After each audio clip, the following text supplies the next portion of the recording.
Radhe Radhe. Hello everyone, let's begin with a new episode. Amaira smiley की आवाज़ सुनकर शॉक हो जाती है। वो जल्दी से तंश को दूर होकर अपनी साड़ी को सही करती है, लेकिन उसकी साड़ी अस्त व्यस्त हो चुकी थी, इसलिए वो जल्दी जल्दी उसे सही कर रही थी, क्योंकि उसे डर था कि अगर स्माइली उसे इस हालत में उसे और तंश को देख लिया तो क्या सोचेगी। लेकिन हड़बड़ी के कारण, ऊपर से अंधेरा होने के कारण, वह ठीक से अपनी साड़ी को सही नहीं कर पा रही थी। लेकिन तंश जो एक बर्ताव कर रहा था ऐसे जैसे कुछ हुआ ही ना हो। वह अमायरा को अपनी शर्ट के बटन बंद करते हुए कॉलर सही कर लेता है। तंश बेशर्मी से अमायरा को देखते हुए डेविल स्माइल करते पूछता है, वाइफी क्या कुछ हेल्प चाहिए? अमायरा साड़ी को पिन अप करते हुए मुंह बनाकर बोली, तुम्हारी हेल्प से अच्छा मैं ऐसे ही सबके सामने चले जाऊं। कितना मना किया था, लेकिन तुम मुझे जबरदस्ती यहाँ पर लेकर आ गए। तभी स्माइली क्या सोचेगी अगर सबने उसको पता अगर उसने सबको बता दिया तो क्या जवाब देंगे हम यहाँ क्या कर रहे थे? तंश बेफिक्र अंदाज में बोला, वो जो हम कर रहे थे इसमें कोई गुनाह तो नहीं है, और हम पार्टी में 90% सब शादीशुदा हैं। उन्हें तो पता है कि एक कपल को प्राइवेसी की ज़रूरत पड़ती है। हमारा अपनी साड़ी को सही कर लेती है और फिर उसने कंधे पे मारते हुए बोली, भाड़ में जाए ऐसी प्राइवेसी जो झाड़ियों में आकर मिले। हमारा जल्दी से वहाँ से जाते हुए स्माइली से टकरा जाती है, क्योंकि वह अंधेरे के कारण स्माइली को नहीं देख पाई थी। वह घबराते हुए स्माइली को पकड़कर बोली, बेबी यहाँ आप खड़े हो, अंधेरे में क्यों आई? पर यहाँ पर अभी कुछ होता तो यहाँ पर वह आपको काट सकता था। वह परेशान होकर स्माइली को अपनी गोद में उठा लेती है, फिर बाहर की तरफ जाने लगती है। वहीं तंश दोनों के पीछे पीछे अपनी पैंट को पॉकेट में हाथ डालकर बाहर आ रहा था, मगर उसके होठों पर लिपस्टिक लगी हुई थी। स्माइली अमायरा को देखती है और फिर तंश को। उसके बड़े ही गौर से तंश को देखा, फिर मुंह पर हाथ रखकर वह हंसने लगी। उसे ऐसे इस तरह हंसते हुए देखकर अमायरा को थोड़ा अजीब लगा। उसने उसकी गाल खींचते हुए, नॉटी गर्ल हंस क्यों रही हो, और बताओ तुम यहाँ क्यों आई थी? स्माइली अपने मुंह पर हाथ रखकर हंसते हुए बोली, स्माइली ने आप दोनों को यहाँ आते हुए देखा था, पर स्माइली को नहीं पता था आप डैडी नंबर 4 को लिपस्टिक लगाने गई थी। ये सुनकर अमायरा आंखें चौड़ी करके तंश को देखती है। अमायरा अपना सिर पीट लेती है और जल्दी से तंश की गोद से स्माइली को देकर अपने पल्लू से तंश के होठों को साफ करते हुए फीकी मुस्कुराहट के साथ स्माइली से बोली, स्माइली बेबी आप तो कुछ कर लो ना, ये बात किसी को मत बताना, ये हमारा टॉप सीक्रेट है। स्माइली हैरानी से पूछती है, पर क्यों? स्माइली को भी डैडी नंबर 4 को लिपस्टिक लगाना है और डैडी नंबर 1 2 3 सबको, कहकर वो हंसने लगी। अमायरा को ऐसे लग रहा था जैसे ये धरती फट जाए और वो उसमें समा जाए। अमायरा फिर तंश को कौन ही मारते हुए मुंह बनाकर बोली, तुम कुछ बोलो और उसे समझाओ ताकि वह किसी को ना बताए। अगर किसी को पता चला हम दोनों इस वक्त यहाँ थे तो मैं डैडी के घर चली जाऊंगी, फिर रहना तुम अपने पूल बंगले में अकेले। उसकी धमकी सुनकर तंश उसे घूरता और फिर डेविल स्माइल करके स्माइली के गालों को सहलाकर बहुत ही आराम से कहता है, स्माइली क्या तुम्हें पता है हम यहाँ क्या कर रहे थे? स्माइली अपना सिर ना में हिला देती है तो तंश उसे समझाते बोला, हम यहाँ पर तुम्हारे लिए एक भाई या बहन बुलाने की प्लानिंग कर रहे थे, बट तुमने हमें डिस्टर्ब कर दिया। अब जब भी हम दोनों साथ रहे तुम हमें डिस्टर्ब मत करना, वरना तुम्हें कोई भाई बहन नहीं मिल पाएगा। क्या तुम्हें समझ आया? और इस बात को टॉप सीक्रेट रखना ताकि तुम्हारे भाई बहन के बारे में किसी और को पता ना चले। स्माइली हाँ में सिर हिलाती है और खुश होकर अमायरा से बोली, कुल मम्मा स्माइली को भाई बहन आने वाला है, डैडी नंबर 4 सबसे अच्छे हैं, स्माइली सबसे ज़्यादा प्यार उनसे करती है। इतना कहकर वह तंश के गले में हाथ डालकर बहुत ही ज़्यादा खुश होने लगी। वहीं अमायरा घूर के तंश को देखने लगी, मगर तंश को इससे कोई फर्क नहीं पड़ रहा था, मगर कोई तो था दोनों को घूर रहा था। वह कोई और नहीं मिस्टर रायचंद थे। वह दांत पीस कर बोले, बेशर्म इंसान, इतने मेहमानों के बीच भी इसे शर्म नहीं आई। मिसेस रायचंद उनके कंधे पे मारते हुए बोली, मुझे तो ये समझ नहीं आता आपको मेरे इकलौते दामाद से दिक्कत क्या है? बेचारे को हर कोई परेशान करता है, वो अपनी बीवी के साथ था, किसी पराई लड़की के साथ नहीं ना। जो आप उसे गुस्से से घूर रहे थे, चलिए यहाँ से, वरना मुझसे बुरा कोई नहीं होगा। इतना कहकर वह गुस्से से मिस्टर रायचंद को दूसरी तरफ लेकर जाती हैं। वही पार्टी में डांस खत्म होने के बाद वह औरत मिसेस रायचंद को एक तोहफा देते हुए मुस्कुरा कर बोली, हैप्पी बर्थडे मिसेस जंदल, मेरा नाम मालिका है। मालिका के चेहरे पे अजीब सी मुस्कुराहट थी। मिसेस जंदल को थोड़ा अजीब लगा, पर वह गिफ्ट लेकर इनोसेंटली बोली, थैंक यू, तुम्हारा डांस बहुत अच्छा था। मिसेस जिंदल यह भी कहना चाहती थी कि लेकिन गाना बहुत घटिया था, लेकिन उन्होंने कुछ नहीं कहा। मालिका फिर मिस्टर जिंदल को देखकर मुस्कुरा कर बोली, प्रथम, तुम आज भी बहुत हैंडसम हो, जैसे पहले थे, यकीन ही नहीं हो रहा तुम वही हो जिसे मैं जानती थी। कहकर वह मुस्कुराई। मिस्टर जिंदल उन्हें एक्सप्रेशनलेस भाव से घूरते रहे, फिर अपनी कड़क आवाज़ में बोले, मैं एक जनरल हूँ, मुझे पसंद नहीं कोई बाहर वाला मुझे मेरे नाम से बुलाए। बेहतर होगा कि तुम मुझे मिस्टर जनरल कहो।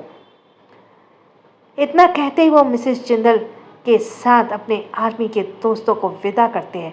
फिर हर्ष को कोने में ले जाकर गंभीर स्वर में बोले, हर्ष, ये औरत यहाँ क्या कर रही है?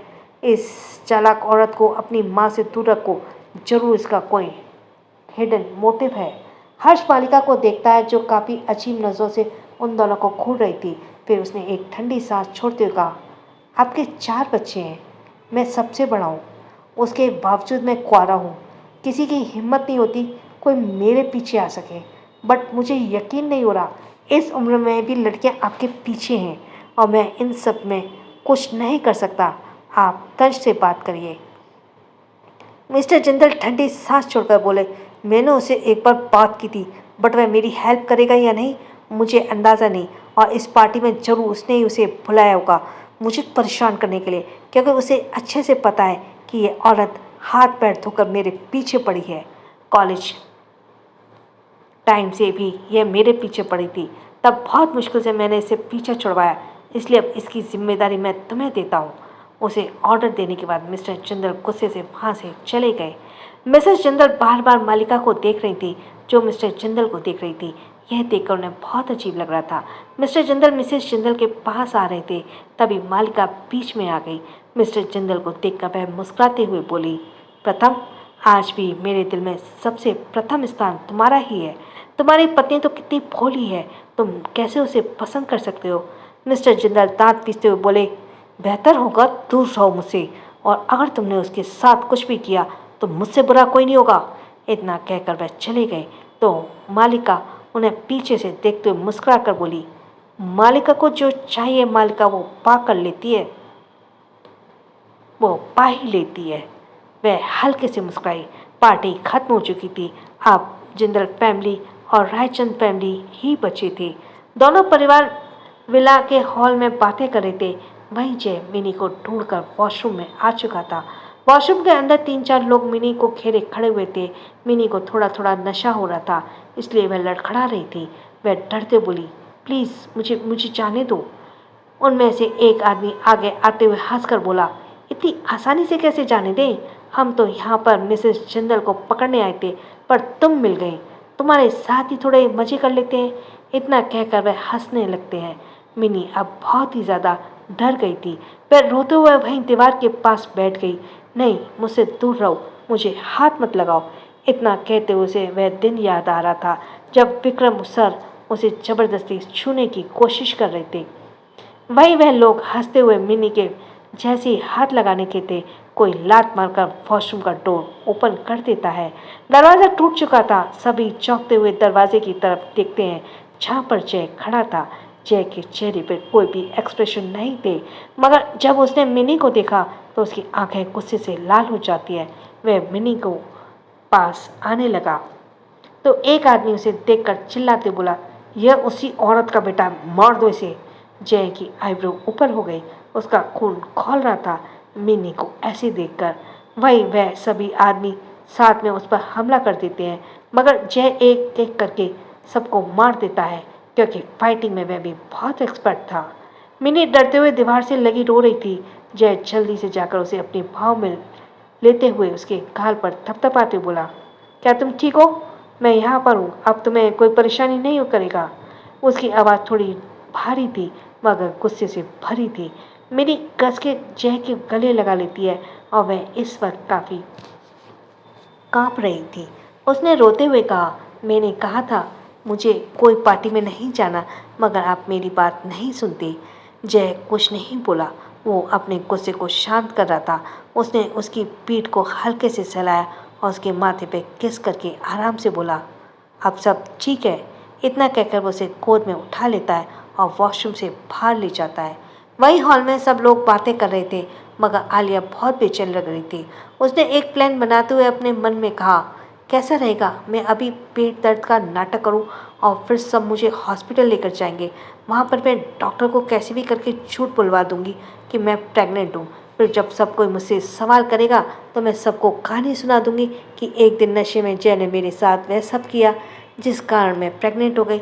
फिर क्या पता जय मुझसे शादी कर ले, उसके बाद मैं मिसकैरेज होने का ड्रामा कर लूँगी। वह अपनी इस सोच में बहुत खुश हो रही थी। वह पेट दर्द होने का नाटक करने ही वाली थी कि अचानक मिसेस जिंदल सीढ़ियों की तरफ देखकर बोली, जय। तो सभी सीढ़ियों की तरफ देखने लगे। जय मिनी को गोद में लेकर नीचे आ रहा था। आलिया मिनी को देखकर गुस्से से लाल पीली हो गई। जय मिसेस जिंदल को इतना परेशान देखकर मिनी को ठीक से अपनी गोद में लेते हुए बोला, जय मिसेस जिंदल को इतना परेशान देखकर मिनी को ठीक से अपनी गोद में लेते हुए बोला, मॉम मैं बाद में बात करता हूँ, बस इतना समझ लीजिए कि ये आपकी फ्यूचर बहू है। कहते ही वह चला गया। सभी हैरान थे। मिस्टर रायचंद मन में बोले, इस घर के सभी बेटे एक से बढ़कर एक हैं। बड़े वाले की शादी हो नहीं रही है और छोटे अपना रास्ता साफ करते जा रहे हैं। कहकर वह मुंह बना देता है। जय जल्दी से मिनी को लेकर बाहर आ गया। उसने मिनी को कार में बिठाया, उसे लेकर चला गया। जय के चेहरे पे भले ही कोई एक्सप्रेशन नहीं थे मगर उसकी आंखों में चिंता झलक रही थी। वही अमायरा कुछ देर जिंदल हाउस में रुकना चाहती थी मगर तंश को एक बहुत इंपॉर्टेंट कॉल आ गया था जिस कारण उन्हें जाना पड़ रहा था। अमायरा स्माइली की गोद में लेकर तंश से बोली, मैं स्माइली को अंदर छोड़ के आती हूँ। तंश अपना सर हाँ में हिलाते हुए फ़ोन पर बहुत ही सीरियस होकर बात कर रहा था। अमायरा स्माइली को लेकर विला के अंदर पहुंची। उसने स्माइली को मिसेस जिंदल के पास छोड़ा और उन्हें गले लगाकर बोली, मॉम अब मुझे जाना होगा। मिसेस जिंदल मुंह बनाकर बोली, क्या आज रात तुम यहाँ नहीं रुक सकती? वैसे भी रात हो चुकी है, अब वक्त जाना सही नहीं होगा। अमायरा उन्हें समझाते हुए बोली, मॉम मैं कल सुबह जाऊंगी पक्का। मैं कल सुबह और मिस्टर लाइफलाइन भी यहाँ कभी भी रुकने को नहीं मानेंगे। कल सुबह आ जाऊंगी अवकाश है। फिर वह मिसेज और मिस्टर रायचंद से भी मिलती है। अमायरा को देखकर आलिया, किया जी और विशी का मुंह बना हुआ था। अमायरा जैसे ही वहाँ से जाने लगी अचानक उसने किया जी की आवाज़ सुनी जो मिसेस जिंदल से कह रही थी, जी जी आप आराम करिए, जाकर इस्माइली को मुझे दे दीजिए, मैं संभाल लूँगी और कल मैं मेरे एक दोस्त के यहाँ जा रही हूँ। उसका पोता इस्माइली को उसके साथ मिलकर बहुत अच्छा लगेगा। यह सुनते ही इस्माइली के कान खड़े हो गए। वहीं अमायरा को अपनी जगह पर रुक गई। अमायरा की मुट्ठी कस जाती है। वह पीछे मुड़ी। उसने देखा कि अजी इस्माइली को अपनी गोद में लेने वाली थी तो उसकी आंखों में गुस्सा झलकने लगा। उसकी आंखों के सामने वो सीन आने लगा, वो कैसे इन सब से मिलकर इस्माइली को मारा था। अमायरा घबराते हुए बोली, इन सब के पास इस्माइली को अकेले छोड़ना सही नहीं रहेगा क्योंकि यह वही टाइम है जब हर्ष ब्रदर एक मिशन पर जाएंगे। जय ब्रदर भी इस वक्त मिनी के साथ अपने फ्लैट पर होंगे, यानी इस्माइली अकेली है। यह सोचते ही वह जल्दी से आगे बढ़कर किया जी के लेने से पहले इस्माइली को गोद में उठाकर उसे गाल पर किस करके बोली, इस्माइली मुझे अभी याद आया, तुम्हारे डैडी नंबर 4 ने कोई गिफ्ट देने वाले थे ना, उसके लिए तुम्हें मेरे साथ चलना पड़ेगा। यह सुनकर इस्माइली एक्साइटेड होकर बोली, सच्ची में? क्या इस्माइली आपके साथ चलेगी? अमायरा ने हाँ में सिर हिला दिया और फिर किया जी को घूरने लगी जो गुस्से में अपनी मुट्ठी बंद कर लेती है। अमायरा ने एक प्यारी सी मुस्कान देते हुए कहा, किया aunty I am sorry but ये क्या है ना, हमारा प्लान पहले ही बना था तो इसलिए मैं इस्माइली को लेकर जा रही हूँ। आप किसी और दिन उसे अपनी दोस्त के पोते से मिलवा दीजिएगा। इतना कहकर वह जाने लगी। तभी मिस्टर जिंदल को देखते हुए किया जी ने नाराजगी से बोली, भाई साहब देखिए इस लड़की को, क्या मेरा स्माइली पे से के साथ रहना इसे अच्छा नहीं लग रहा? हर्ष तुम ही बोलो, तुम तो स्माइली के डैडी हो ना? मिस्टर जिंदल एकदम से कड़क आवाज में बोले, अमायरा रुको। अमायरा रुक गई, मगर उसके चेहरे पे बहुत ही सख्त एक्सप्रेशन थे। वह गुस्से में अपनी मुट्ठी बंद करते हुए कुछ कहने वाली थी कि तभी मिस्टर जिंदल किया जी को देखते हुए ऑर्डर देते हैं, किया अमायरा से माफ़ी मांगो। उस वक्त बहुत मेहमान थे इसलिए मैंने कुछ नहीं कहा, मगर अब बस बहुत हुआ। बेहतर होगा अमायरा से माफ़ी मांगने के बाद तुम अपना सामान पैक कर लो। यह सुनकर किया जी एकदम से शॉक्ड हो गई। किया जी ही नहीं, बाकी सब भी शॉक्ड हो जाते हैं। किया जी हैरानी से बोली, भाई साहब। मगर मिस्टर जिंदल उन्हें बीच में ही रोकते हुए कोल्ड वॉइस में बोले, किया आज तक तुमने जो किया, जो चाहा तुमने वह मिला, मगर यह बात तुम भी बहुत अच्छे से जानती हो, मुझे धोखा बिल्कुल पसंद नहीं और इस धोखे को कोई माफ़ी नहीं। इसलिए तुमने अमायरा के साथ उस दिन जो किया और कहा उसके लिए माफ़ी मांगो और सज़ा के तौर पर तुम्हें इस घर से जाना होगा और जिंदल सरनेम भी छोड़ना होगा। किया जी को ऐसा लग रहा था जैसे उन्हें हार्ट अटैक ही आने वाला हो। मिस्टर एंड मिसेस रायचंद एक दूसरे को देखते हैं। अमायरा के होठों पर स्माइल आ गई। उसके मन में कहा, मुझे तो लगा था डैडी ससुर माफ़ी के बारे में भूल चुके हैं। किया जी को समझ नहीं आ रहा था कि वह कैसे रिएक्ट करें।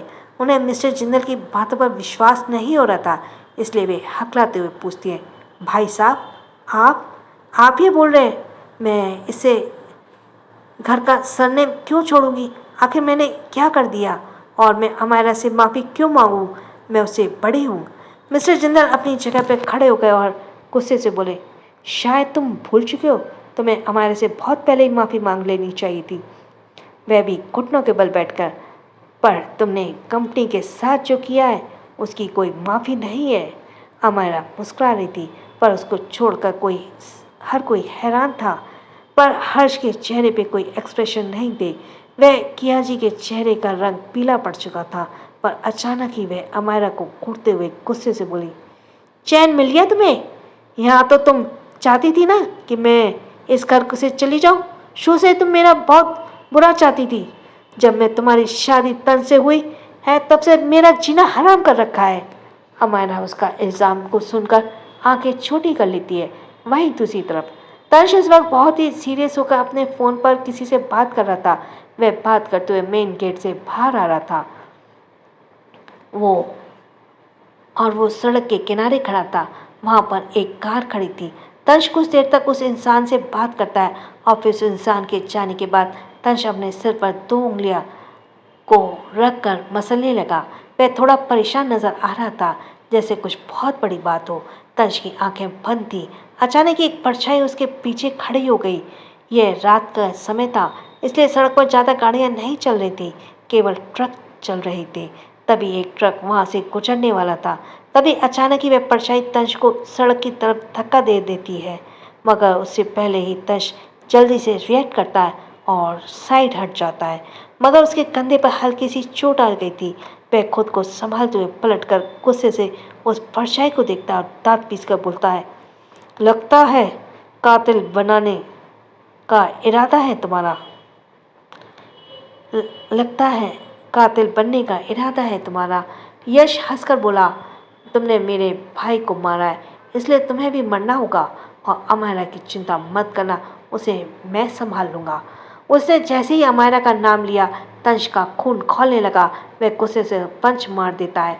तंश फाइटिंग में एक्सपर्ट था, इसलिए यश उसे जीत नहीं पा रहा था और दोनों पूरी तरह से लड़ रहे थे और सड़क के बीचों बीच दूसरी तरफ से ट्रक आ रहा था, मगर दोनों में से कोई भी हट नहीं रहा था, बल्कि लड़ रहे थे।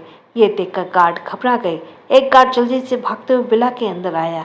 विला के अंदर का माहौल बहुत ही ज़्यादा बुरा था, क्योंकि कियाची भड़की हुई थी और अमायरा आग में घी डालने का काम कर रही थी। अमायरा कियाजी को घूर रही थी और वहीं कियाजी मगरमच्छ के छोटे आंसू बहा रही थी। कियाजी मिस्टर जिंदल को देखते हैं और फिर अपने आंसू पोंछते हुए हंसकर बोली, वाह भाई साहब वाह, पहले तो आपने इस लड़की के नाम पर जिंदल खानदान की आधी प्रॉपर्टी कर दी और अब पता नहीं इस लड़की ने ऐसा क्या जादू कर दिया कि आप मुझे इस खानदान से बाहर निकाल फेंकना चाहते हैं। क्या आप भूल गए कि मेरे बेटे ने अपनी जान देकर आपके बेटे को बचाया है, वरना आज तंश इस दुनिया में नहीं होता बल्कि उसकी तस्वीर पर हार चढ़ा होता। यह सुनते ही मिस्टर जिंदल गुस्से से भड़कते हुए बोले, किया अपनी जुबान को लगाम दो। शायद तुम भूल रही हो कि तुम जिसके बारे में सब कह रही हो वो इस खानदान का सबसे छोटा बेटा है। किया जी गुस्से से कांप रही थी क्योंकि उन्हें समझ नहीं आ रहा था कि वह इस सिचुएशन को कैसे हैंडल करें, पर वह अपनी आंखें बंद करके कोई प्लान सोचने लगती हैं तो उसकी आंखों के सामने उनके बड़े बेटे का चेहरा आ गया।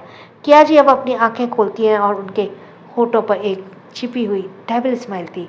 वह दोबारा अपना इमोशनल ड्रामा शुरू करते बोली, अगर आज मेरा बड़ा बेटा जिंदा होता तो आप जो मेरे साथ कर रहे हैं वे कभी नहीं कर पाते। मेरे बेटे ने अपनी जान दे दी और आप मुझे यह सिला दे रहे हैं। मैं इस लड़की से माफ़ी मांगूं जो मुझसे इतनी छोटी है। पहले तो तंश ने इसे अपने सर पर चढ़ा रखा और अब अपने ही आपने भी। क्या मेरी कोई इज्जत भी है इस घर में या नहीं? मिस्टर एंड मिसेस रायचंद को बहुत कुछ भी समझ नहीं आ रहा था। विशी और आलिया भी हैरानी से एक दूसरे को देखते हैं। विशी के दिमाग में पता नहीं क्या आया कि वह किया जी का साथ देते हुए मिस्टर जिंदल से बोली, समधी जी माफ़ कीजिएगा कि मैं आपकी फैमिली के बीच में पड़ रही हूँ, लेकिन मुझे लगता है कि किया जी सही है। हमारा छोटी है, उससे गलतियाँ होती रहती हैं। हो सकता है इस बार भी उसने कोई बहुत बड़ी गलती की हो और आप बेवजह किया जी पर चिल्ला रहे हो। और किया जी अमायरा से माफ़ी क्यों मांगे? माफ़ी तो छोटों को बड़ों से मांगनी चाहिए। इतना कहकर वह किया जी के कंधे को पकड़कर उन्हें तिरछा इशारा देती हैं। अमायरा अपनी आंखें छोटी करके दोनों को घूर रही थी। उसने मन ही मन कहा, इन्हीं की कमी थी, अब यह भी अपना राशन पानी लेकर मेरे ही घर पर चढ़ेंगी। चलो अब थोड़ी अच्छी बनने की एक्टिंग मुझे भी कर लेनी चाहिए। इतना कहकर उसने काफ़ी ज़्यादा उदास सा फेस बना लिया। फिर मिस्टर जिंदल से बोली, डैडी ससुर मैं मानती हूँ कि मैं छोटी हूँ और किया आंटी ने मेरे साथ जो किया वह बहुत गलत था, पर अगर वह माफ़ी नहीं मांगना चाहती तो प्लीज़ जिद मत करिए। मैं नहीं चाहती कि वह घुटनों के बल बैठकर सबके सामने गिड़गड़ाकर मुझसे माफ़ी मांगे। आखिर उनकी गलती ही क्या है? उन्होंने बस मेरे कैरेक्टर पर उंगली उठाई थी और मेरे बारे में वैसे ही गलत गलत बातें बोली थी जैसे आलिया ने कॉलेज में फैलाई थी, पर मेरे घर वालों ने तो उसे कोई सज़ा नहीं दी। आपको भी सज़ा देने की कोई ज़रूरत नहीं है, मैं ठीक हूँ। और अगर विश आंटी, इतना कहकर वह अपने झूठे आंसू बहाते हुए विश जी की आगे बोली, विश आंटी अगर आप चाहती है कि मैं आलिया से माफ़ी मांगूं तो प्लीज़ डायरेक्टली कहिए। यूँ इस तरह इनडायरेक्टली कहने की ज़रूरत नहीं है आपको। वैसे भी आप सब आलिया पर भरोसा करते हैं क्योंकि मैं तो बाहर वाली हूँ। मैं तो अभी अभी गांव से वापस आई हूँ, तो आप सब मुझ पर कैसे विश्वास करेंगे? अमायरा अपने झूठे आंसू पोंछ लेती है। उसने अपनी तिरछी नज़रों से मिस्टर एंड मिसेस रायचंद को देखा जो थोड़े शर्मिंदा थे, फिर मिस्टर जिंदल को जिनके चेहरे के एक्सप्रेशन अभी भी सख्त थे। अमायरा ने इनडायरेक्टली उन्हें बता दिया था कि किया जी को घुटने के बल बैठकर माफ़ी मांगनी है और साथ ही साथ उसने मिस्टर एंड मिसेस रायचंद को भी ये रियलाइज़ करा दिया था कि आलिया ने भी उसके साथ यह गलत किया था, पर उन लोगों ने उसे कोई सज़ा नहीं दी। हर्ष घूर के अमायरा को देखता है और फिर अपने मन में कहता है, कितनी चालाक लड़की है। स्माइली आराम से गाल पर हाथ रखकर इमोशनल होकर बोली, कूल मम्मा आप मत रोइए, हम डैडी नंबर 4 को शिकायत कर देंगे कि सब आपको परेशान कर रहे हैं, वह सबको सजा देंगे। इतना कहकर वह अमायरा के गले लग लेती है और अमायरा भी उसे गले लगा लेती है। किया जी हंसकर बोली, देखो तो जरा कितना अच्छा ड्रामा करती है। तभी मिस्टर जिंदल गुस्से से बोले, किया मैंने जो कहा वह करो। इंसान को अपने किए गए वादे पर टिकना चाहिए। तुमने अमायरा से वादा किया था कि तुम घुटनों के बल बैठकर उसे माफ़ी मांगोगी। किया माफ़ी मांगो और हर्ष तुम पुलिस को बुलाओ क्योंकि किया ने कंपनी के साथ जो किया है उसकी कोई माफ़ी नहीं है, वो एक गुनाह है। किया जो बुरी तरह से घबरा गई थी उसने चेहरा पीला पड़ गया। उनके शरीर और भी ज़्यादा कांपने लगा और दिल की धड़कनें बढ़ गईं। वह मन में बोली, नहीं, मैं जेल नहीं जा सकती, चाहे जो भी हो जाए, फिर चाहे मुझे अमायरा के सामने गिड़गिड़ाना ही क्यों ना पड़े। इतना कहकर वह एकदम से अमायरा के पैरों में गिर गई और माफ़ी मांगने लगी। नहीं, मुझे जेल मत भेजो, मैं माफ़ी मांग लूँगी। अमायरा, मुझे माफ़ कर दो, मुझे तुम्हारे बारे में ये सब नहीं करना चाहिए था। प्लीज़ भाई साहब से कहो ना, मुझे जेल ना भेजे। मैं इस उम्र में जेल कैसे जा सकती हूँ, तुम भी सोचो ना। इतना कहकर वह गड़गड़ाने लगी। वहीं हर्ष बड़े ही अदब के साथ मिस्टर जिंदल को जवाब देता है, मिस्टर जिंदल, मैंने पहले ही पुलिस को इन्फॉर्म कर दिया है। यह सुनकर किया जी के पैरों तले जमीन खिसक गई और वह अपना रोना और भी तेज करते हुए बोली, नहीं, मैं जेल नहीं जाऊंगी। गार्ड इसी तरह अंदर आ जाता है। वह कुछ बोलने वाला था, मगर अंदर के तमाशे को देखकर थोड़ा परेशान हो जाता और उसके बाद उसने मिस्टर जिंदल को देखकर कहा, सर, वह। उसने इतना कहा ही था कि तभी पीछे से पुलिस वाले आए। मिस्टर जिंदल उन्हें देखकर किया जी की तरफ इशारा करते हुए बोले, इंस्पेक्टर साहब, इस औरत ने जिंदल कॉरपोरेशन के साथ धोखा किया है और न सिर्फ उसके सीक्रेट बेचे हैं, बल्कि कई सारे पैसे भी चुराए हैं। इंस्पेक्टर किया जी को देखते हैं। उसके साथ एक लेडी कांस्टेबल भी थी। किया जी रोती रहती है, चिल्लाती रहती है, मगर किसी ने उन्हें नहीं छोड़ा। हर्ष के पास पहले ही सारे सबूत थे। उसने सारे सबूत पुलिस वाले को दे दिए और सारी व्यवस्था कर दी ताकि किया जी जेल से बाहर ना पाए। जाते हुए किया जी अमायरा को देखकर नफरत से बोली, सब तुम्हारे कारण हो रहा है, तुमने ही ऐसे किया है, मैं तुम्हें छोड़ूंगी नहीं और आप सबको भी बहुत पछताना होगा, खासकर उस तंश को, छोड़ूंगी नहीं किसी को भी मैं। कहकर वह गुस्से से चिल्लाती रही, मगर किसी को कोई फर्क नहीं पड़ा। पुलिस के जाते ही अमायरा गार्ड को देखती और जो थोड़ा घबराया हुआ था। अमायरा क्यूरियसली के साथ उस गार्ड को देखते हुए पूछती है, क्या हुआ, तुम घबराए हुए क्यों हो। वह गार्ड अमायरा के सवाल पर जवाब देता है, छोटी मैडम, वह छोटे बॉस बाहर, वह एक्सीडेंट। वह अपनी बात पूरी भी नहीं कर पाया कि अमायरा एक्सीडेंट शब्द सुनते ही घबरा गई। वह जल्दी से स्माइली को गोद में लिए विला से बाहर निकल गई। बाकी सब भी उसकी बात सुनकर शॉक्ड हो गए और मिस्टर जिंदल सीरियस होकर बोले, कहना क्या चाहते हो तुम। गार्ड सच बताते हुए बोला, बड़े साहब, छोटे बॉस और मिस्टर यश की लड़ाई हो गई है। सभी शॉक होकर एक दूसरे को देखने लगे। वहीं हमारा जल्दी से बाहर पहुंची। वह सामने के नज़ारे को देखकर शॉक्ड हो गई। इस समय तंश और यश पूरी तरह से लड़ रहे थे। यश की हालत बहुत ज़्यादा खराब हो चुकी थी। चोट तो तंश को भी लगी थी, मगर उसे कोई खास फर्क नहीं पड़ रहा था। तभी अमायरा की नज़र दूसरी तरफ से आ रहे ट्रक पर गई। वह जल्दी से स्माइली को गेट के पास खड़ा कर देती है और तंश की तरफ जाते हुए उसे पुकारती है, तंश। तंश उसकी आवाज़ नहीं सुनता। वह तंश के गले को बेरहमी से पकड़ लेता है। यश के माथे से खून बह रहा था। उसका लगभग पूरा चेहरा खून से लथपथ था। तंश की नसें उभरी हुई थी गुस्से के कारण। तंश यश को एक और मुक्का मारते हुए गुस्से से बोला, पहले भी समझाया था, मुझसे दूर रहो, पर लातों के भूत बातों से नहीं मानते। उसके बाद वह मुड़कर ट्रक की तरफ देखता है जो तेजी से उस तरफ आ रहा था। तंश डेविल स्माइल करके बोला, no, your chapter is closed Yash Jindal. आज की जिम्मेदार तुम खुद हो। तुम्हें अपनी नज़र और जुबान दोनों को मेरी ही बीवी से दूर रखना चाहिए था। तुम्हारे मन में क्या है यह मैं बहुत पहले से ही जानता हूँ, पर मैं कोई तमाशा नहीं करना चाहता था, लेकिन आज तुम्हारी मौत मेरे हाथ होगी।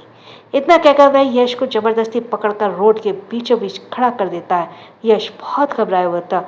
उसकी नज़र ट्रक पर थी और उसकी आंखें बड़ी हो रही थी। वही किसी तरह खुद को छुड़ाते हुए बोला, मुझे छोड़ो, छोड़ो मुझे, क्या तुम पागल हो गए हो, हम दोनों मर जाएंगे। तंश पागलपन में बोला, आई डोंट केयर। इतना कहकर वो वहाँ से वहीं पर खड़ा रहा। अमायरा उसकी तरफ आते हुए घबरा कर बोली, तंश हटो, क्या कर रहे हो, पागल हो गए हो क्या। अमायरा जल्दी से तंश के पास पहुंची। वह तंश के हाथ को यश के गले से छुड़ाते हुए बोली, छोड़ो उसे, क्या कर रहे हो तुम, यह मर जाएगा, क्या तुम्हें पता भी है अगर तुमने इसे मार दिया तो क्या होगा, छोड़ो इसे। अमायरा अपनी पूरी ताकत लगाकर तंश के हाथ पर यश के गले से हटा रही थी, मगर तंश की पकड़ कुछ ज़्यादा ही कसी हुई थी। तंश अपनी लाल को से अमायरा को देख रहा था लाल आंखों से। होगा अमाय वाइफी, दूर रहो अभी। और क्या तुम उस आदमी को बचाना चाहती हो जो बार बार तुम्हारे करीब आने की कोशिश करता है? अमायरा उसे समझाते हुए बोली, चाहे जो हो, पर इस तरह सबके सामने तुम उसे नहीं मार सकते। अगर डैडी ससुर ने ये देख लिया तो फिर से प्रॉब्लम हो जाएगी, और मॉम यह सब देखा तो वह बर्दाश्त नहीं कर पाएंगी। प्लीज़ छोड़ो उसे। तंश देखता है कि ट्रक पास आ गया है तो वह अपने दूसरे हाथ से अमायरा की कमर को पकड़कर डेविल स्माइल करके बोला, as you wish wifey. Amaira को अजीब लगा कि उसने इतनी जल्दी उसकी बात मान ली। तभी उसे एहसास हुआ कि उसके पैर हवा में हैं। तंश उसे पकड़कर गोल गोल घुमाते हुए एकदम किनारे आ गया। वही तंश सड़क के बीचों बीच वही यश सड़क के बीचों बीच था और ट्रक इतनी रफ्तार से गुजरी कि टक्कर लगते यश उड़ते हुए काफ़ी दूर जाकर गिरा। अमायरा की आंखें बंद थी। उसने कस के तंश को पकड़ा हुआ था और वह हवा में थी। तंश का एक हाथ अमायरा की कमर पर था। उसकी डेविल चमकता आंखें यश के शरीर पर थी जो खून से लथपथ कुछ ही दूर पे पड़ा हुआ था। उसे तड़पते हुए देखकर तंश को सुकून मिल रहा था। वह इस वक्त किसी हैवान से कम नहीं लग रहा था। वह डेविल स्माइल करने लगा। इस वक्त पूरा परिवार वहाँ पर इकट्ठा हो गया। जैसे कि सबकी नज़रें यश पर गई, सभी एक दूसरे को देखने लगे। हर्ष ने कुछ दूर खड़े तंश को देखा जिसके होठों पर डेविल स्माइल थी। यह देखकर उसके भौहें सिकुड़ गईं। वह जल्दी से जाकर यश की सांस चेक करता है तो चल रही थी, तो उसे थोड़ा रिलैक्स हुआ। स्माइली की आवाज़ सुनकर अमायरा जल्दी से अपनी आंखें खोलती है। उसकी नज़र सबसे पहले तंश की सनक भरी नज़रों से मिली तो अमायरा का दिल जोर जोर से धड़कने लगा। उसकी मुट्ठी तंश के कोट पर कस चुकी थी जहाँ पर तंश की चोट लगी थी, मगर तंश ने एक उफ तक नहीं की।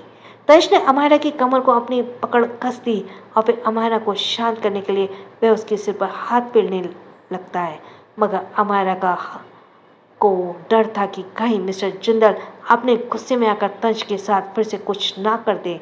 मिस्टर जिंदल यह सब देखकर गुस्से से अपनी आंखें बंद कर लेते हैं तो उनकी आंखों के सामने फिर से एक सीन घूमने लगता है जब उन्होंने तंश को ऐसे एक इंसान को जान से मारते हुए देखा था शॉपिंग मॉल के बाहर। मिस्टर जिंदल नहीं, सॉरी, मिस्टर रायचंद यह सब देखकर गुस्से में अपनी आंखें बंद कर लेते हैं।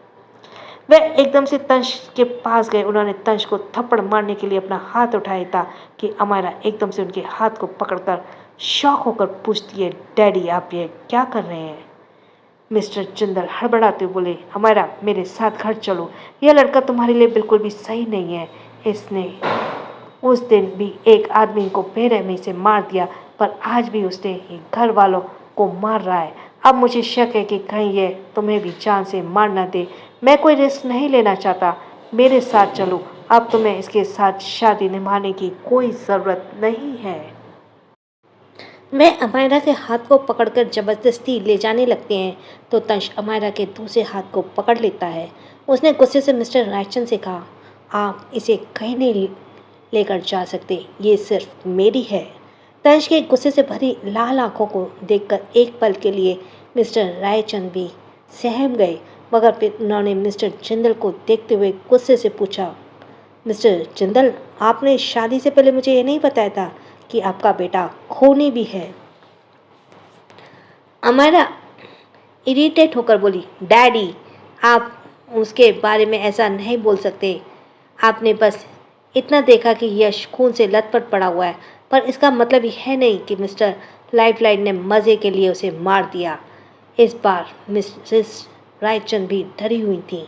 उन्होंने अमायरा को समझाते हुए कहा, अमायरा हमारे साथ घर चलो। वह भी ज़बरदस्ती अमायरा के हाथ को पकड़ लेती है। अमायरा यश को मुड़कर देखती है जो उसे ही अपने कई गहरी आंखों से देख रहा था। खोई आएगा। तंश की आंखें की गहराइयों में सिर्फ गुस्सा दिख रहा था, मगर उसके दर्द और अकेलेपन को सिर्फ अमायरा ने महसूस किया था। वह तंश पर अपनी पकड़ कस लेती है और धीरे से तंश के हाथों को अपने हाथों को छुड़ा लेती है। उसके ऐसा करते ही तंश के दिल में धड़कनें ऐसे बढ़ने लगी मानो उसे हार्ट अटैक आ जाएगा। उसके आसपास काले बादल छा गए जो सिर्फ खामोशी और दर्द से घिरे हुए थे। अमायरा मुड़ी और उसने मिस्टर रायचंद के हाथ को अपने हाथ छुड़ाते हुए बहुत ही सीरियस होकर कहा, सॉरी डैड, लेकिन मैं आपके साथ नहीं जा सकती। इतना कहते ही वह 2 कदम पीछे हो जाती है। स्माइली भी जल्दी से आकर अमायरा के पैरों को पकड़ लेती है। अब वह किसी के नज़र सिर्फ अब हर किसी की नज़र सिर्फ मिस्टर जिंदल पर थी कि आखिर वो क्या फैसला लेते हैं। मिसेस जिंदल भी अब शॉक हो गई और खड़ी थी, पर वह मिस्टर जिंदल के हाथ को पकड़कर इस बार सीरियस हो गई, बोली, अगर इस बार आपने मेरे बेटे को कोई बड़ी सज़ा दी या उसे मारा तो मैं घर छोड़कर चली जाऊंगी। इतना कहते वो गुस्से से वहाँ से चली गई। मिस्टर जिंदल कुछ देर तक तो तंश को देखते हैं और फिर हर्ष को देखते हुए कोल्ड वॉइस में ऑर्डर देते हैं, यश को हॉस्पिटल लेकर जाओ और जो भी सिचुएशन है वह तुम अपने तरीके से हैंडल करो। कहते ही वो वहाँ से चले गए। ऐसा लग रहा था इस बार उन्होंने बीच में पढ़ने से साफ इनकार कर दिया था। यश को हॉस्पिटल पहुँचने के बाद यश को हॉस्पिटल पहुँचाने के बाद हर्ष तंश को देखता है, जिसके चेहरे पे कोई भाव नहीं थे। उसने बहुत ही सीरियस होकर कहा, कुछ दिन तक यश से दूर रहना, बाकी मैं हैंडल कर लूँगा। यह स्माइली को लेने आया, मगर स्माइली उसके साथ नहीं आई। उसने वहाँ से जा चुके थे सभी। अमायरा और तंश भी अपने प्राइवेट विला वापस आ जाते हैं। तंश विला आते ही अपने स्टडी रूम में चला जाता है और अमायरा स्माइली को लेकर रूम में आ जाती है। लगभग और रात के 1 बजे तंश अपने रूम से वापस आता है तो उसकी नज़र बेड पर जाती है जहाँ पर स्माइली अकेली सो रही थी। उसे अपनी कमर पर एक स्पर्श महसूस हुआ।